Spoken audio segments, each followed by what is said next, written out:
We know now that people often work longer hours.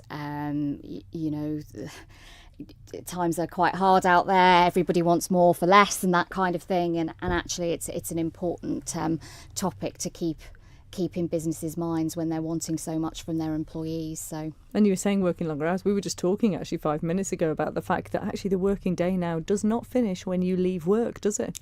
No, not at all. Certainly not as well with the social media, which we were talking about. And also we're moving away from that traditional, well, we still have it instilled in our culture, the 9 to 5 type core hours, but the reality is so much more. We're very much 24/7 nowadays.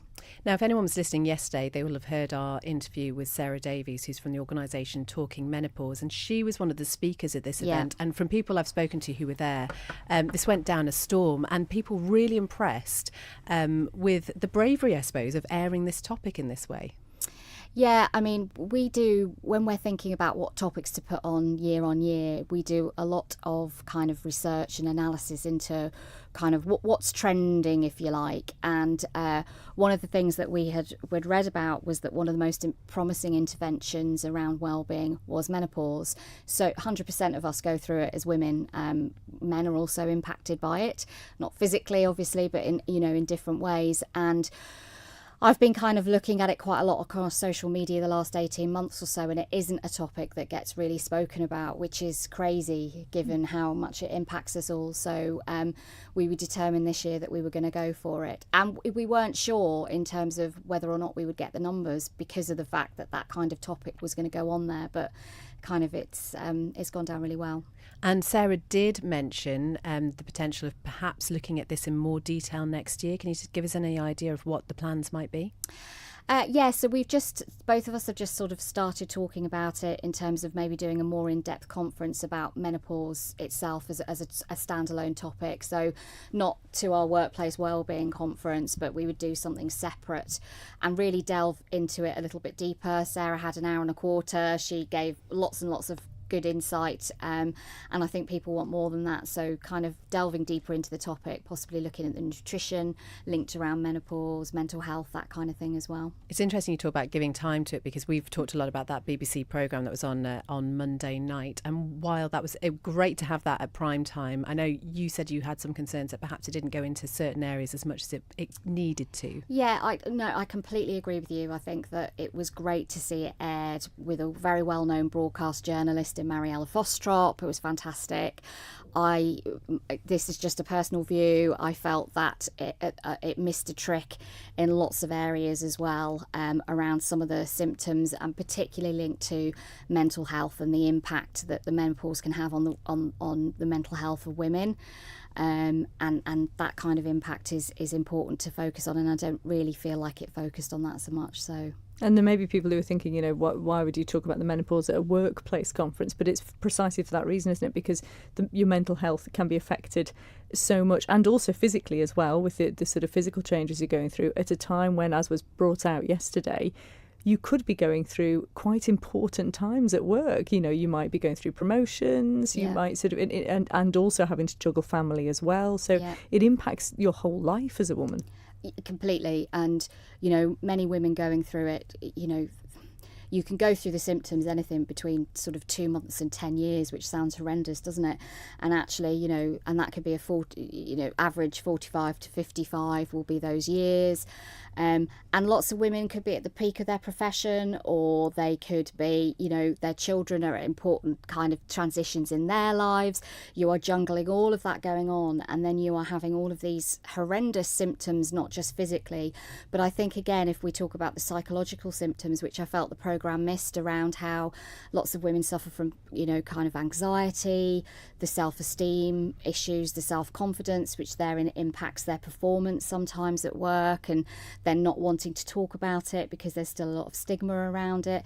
And we all know that we're an ageing population as well. So, we're all going to go through that. More and more women are working now, so the chances of them being in menopause at work is very, very high. So it's great that subject was aired, and we do look forward to hopefully plans for more examination of that next year. Something else you covered was sleep, and this was with the sleep geek who we've interviewed on this programme, James Wilson. And what insights did he have?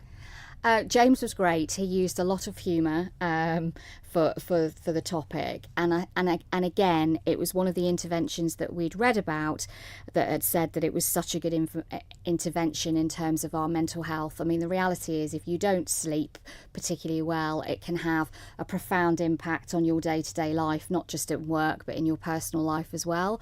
So he spent his kind of session talking about lots of hints and tips about how to get better sleep. One thing that really resonated with me was the whole whether you're a lark or a night owl. So you're either an early morning person naturally, or you tend to be a night owl person, and how your body then reacts at certain times of the evening when it knows it's time to go to bed. It was really fascinating. I'm a lark, definitely not a night owl. And then he was sort of describing how lots of people in relationships often are the opposite. So your other half is can be more likely to be the night owl or the lark, or the other way around, which was really good. And he works with football teams as well, which was interesting. So we had some insight about football teams in sleep and productivity. So it was good. Christy and I are at opposite ends, aren't we? We are. I am very much a night owl. You are very much a lark. Yeah, so I peaked by 10 a.m, which is unfortunate because I haven't started work by then. It's all right, I'm not going to peak until about 7 p.m, so I don't know how we get through the show. Some other people wondering that too. But anyway, this, as we say, is the third time this has happened. I just wonder how businesses listening can have an input into the sort of topics that might be discussed at next year's conference, if you're planning to have one. Yeah, so one of the exercises we got the people that were there on the day, the delegates, was to find out a little bit more about, well, what topics would you like to see on our agenda next year? Budgets aside, what can we do?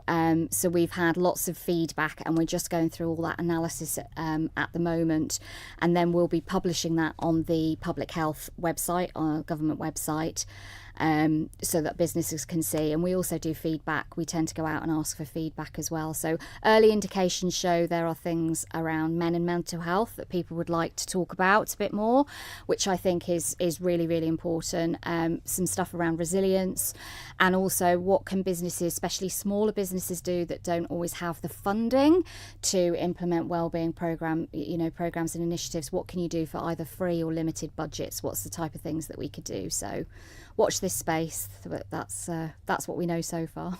And I guess a lot of this that we're talking about at the minute is sort of directed around or focused around sort of workplaces, the sort of standard workplaces, and employees and employers. But what about the self-employed? Because I think there is that sort of situation you get in when you're self-employed where actually you run yourself ragged, don't you? And that can really cause problems.